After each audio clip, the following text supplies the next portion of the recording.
네, 아이템 79 과도한 동기화는 피하라 발표 시작하겠습니다. 목차는 다음과 같습니다. 먼저 과도한 동기화의 정확성 문제에 대해서 한번 보겠습니다. 이전 아이템에서는 충분하지 못한 동기화의 피해를 다뤘다면 이번 아이템에서는 반대 상황, 즉 과도한 동기화의 피해, 문제점을 볼 것입니다. 과도한 동기화는 아래와 같이 성능을 떨어뜨리고 교착 상태에 빠뜨리고 예측할 수 없는 동작이 발생할 수 있다고 합니다. 이러한 과도한 동기화의 문제, 즉 응답 불가, 안전 실패 등을 피하려면 동기화 메소드나 동기화 블록 안에서 제어를 클라이언트에게 양도하면 안 된다고 하는데요. 제어를 클라이언트에게 양도한다는 의미는 예시로 동기화된 영역 안에서 재정의할 수 있는 메소드를 호출하는 행위, 아니면 클라이언트가 넘겨준 함수 객체를 호출하는 행위 등이 있습니다. 이러한 행위들은 동기화된 영역 관점에서 무슨 일을 어떻게 할지 알 수가 없어서 통제할 수 없기 때문에 호출하면 안 되는 것입니다. 그렇다면 과도한 동기화를 하고 제어를 클라이언트에게 양도했을 때 어떤 문제가 발생할 수 있는지 예시로 한번 보겠습니다. 지금 볼 수 있는 코드에서 문제가 발생하는데요.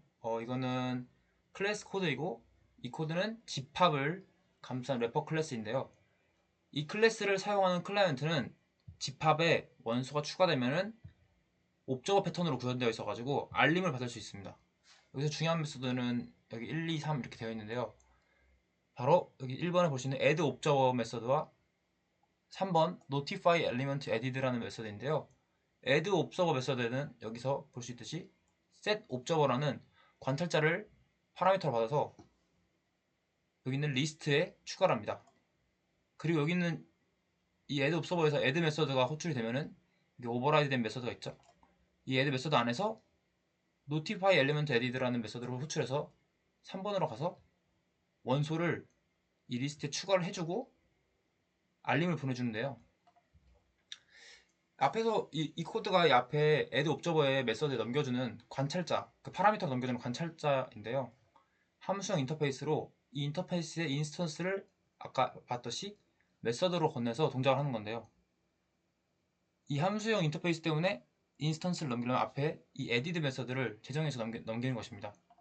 그래서 여기 notified element added에서 이 added 메소드가 불려지는 것입니다. 그런데 아까 과도한 동기화에서 문제를 일으킬 수 있는 상황이 뭐라고 했냐면은 제어를 클라이언트에게 양도하는 상황이라 했는데 그 상황에는 재정의할 수 있는 메소드를 동기화된 영역 안에서 호출하는 행위가 여기에 포함되어 있습니다. 그래가지고 앞에 코드에서 동기화에서 문제가 일어날 수 있는 상황이 발생하는 것입니다. 그래서 앞에 코드들이 문제가 되는 상황을 볼 건데요. 집합에 원소를 추가하면서 알림으로 그 원소를 출력을 하고 23번째 원소에서 관찰자를 구독 해제하는 코드입니다. 코드를 보면 빨간색 네모에 new set observer에서 added 메소드를 지금 재정의하고 있는데요. 여기 print ln으로 원소를 출력해서 알림을 보내주고 2는 23, 즉 23번째에서 관찰자를 제거하는 메소드를 호출하는 것을 볼 수 있습니다. 이 코드를 실행하다 보면은 23까지 출력을 하고, 즉 알림을 받다가 구독 해제하고 종료될 것 같지만 그렇지 않고 23까지 출력 후에 예외가 발생한다고 합니다. 왜 그런가 하면은 리스트에서 관찰자를 제거하려고 하는데 그 리스트를 순회하고 있을 때 제거하기 때문에 예외가 발생하는 것인데요. 이 문제가 발생하는 noted element add 메소드에서 noted element add 메소드를 보면은 여기서 보면 지금 메소드에서 수행하는 순회는 동기화 블록의 안에서 있어서 동시 수정이 일어나지 않도록 보장하고 있습니다. 하지만 정작 자신이 콜백을 거쳐서 되돌아와 수정하는 것까지 막지를 못한다는 것인데요. 여기서 막는 것은 호출되기 전에 미리 막는 것을 의미합니다. 보면은 여기서 지금 순회를 하고 있는데 이 에디드 메소드에서 아까 관찰자를 제거하는 코드가 있었죠. 그래서 순회 중에 제거를 시도해서 예외가 발생한다는 의미입니다. 이번엔 또 다른 문제 상황의 예시인데요.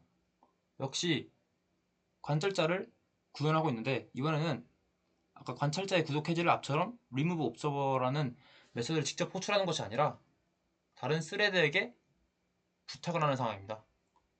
지금 네모박스에서 지금 그런 것을 하고 있는데요. 23일 때 스레드를 생성해서 remove observer라는 메소드를 스레드가 수행하는 것을 볼 수 있죠. 이렇게 하면은 아까 1번 문제 상황처럼 예외는 발생하지 않습니다. 하지만 교착 상태에 빠지게 된다고 합니다.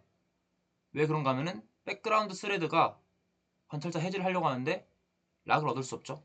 왜냐하면 메인 스레드가 이미 락을 쥐기 있기 때문입니다. 그런데 이와 동시에 메인 스레드는 백그라운드 스레드가 관찰자 제거하기를 기다리게 된다고 합니다. 그래서 다음과 같이 교착 상태에 빠진다고 합니다. 그리고 또 불변식이 임시로 깨진 경우에도 큰 문제가 발생할 수 있는데 이 부분은 너무 길어져서 넘어가도록 하겠습니다. 그렇다면 이 앞에서 본 이런 상황들, 즉 과도한 동결에서 발생할 수 있는 문제들을 어떻게 해결할 수 있는지에 대해서 한번 보겠습니다. 다행히 이런 문제들은 쉽게 해결할 수 있다고 하는데요. 재정의 할 수 있는 메서드나 클라이언트가 넘긴 메서드를 호출하는 것을 동기화 블록 바깥으로 옮기면 된다고 합니다. 지금 나와 있는 코드처럼 관찰자 리스트를 지금 복사를 하고 있죠. 스냅샷 뉴 어레이 리스트로 이렇게 복사를 해서 사용하면 락 없이도 안전하게 순회할 수 있다고 합니다. 그리고 이렇게 하면은 아까 앞에서 본 예외 발생과 교착 상태 증상도 사라질 수 있다고 합니다. 이 해결 방법 1번인데요. 이렇게 동기화 영역 바깥에서 호출되는 외부 메서드를 열린 호출이라고 한다고 합니다. 이 열린 호출은 앞에서 본 두 가지 실패 방지 효과 외에도 동시성 효율을 크게 개선시킬 수 있다고 합니다. 그래서 기본 규칙은 동기화 영역에서는 가능한 일을 적게 하라는 것입니다. 그래서 오래 걸리고 앞에서 봤던 그런 문제가 되는 작업이라면 동기화 영역 바깥으로 옮기는 방법을 생각해보면 좋다고 합니다. 그 다음에 두 번째 해결 방법이 또 있는데요. 앞에 열린 호출보다 사실 더 나은 방법이고 자바의 동시성 컬렉션 라이브러리에 copy on write array list를 사용하는 것이라고 합니다. 이것이 정확히 앞의 문제들을 해결하기 위한 목적으로 특별히 설계된 것인데요. 이름에서 알 수 있듯이 내부를 변경하는 작업은 항상 깨끗한 복사본을 만들어서 수행하도록 구현을 해놓은 것이라고 합니다. 수정하는 일은 드물고 순회만 빈번히 반복하는 관찰자 리스트 용도로는 최적이라고 합니다. 그런데 다른 용도로 사용하면 조금 느릴 수 있다고 하네요. 지금 나온 코드처럼 여기 간단하게 여기서 원래는 어레이 리스트로 생성을 했는데 copy on write 어레이 리스트 수정해서 하면 됩니다. 명시적으로는 동기화할 것이 사라졌다는 것이 중요하다고 합니다. 이제 과도한 동기화의 정확성 문제에 대해서 봤는데요. 성능 문제에 대해서도 한번 보겠습니다.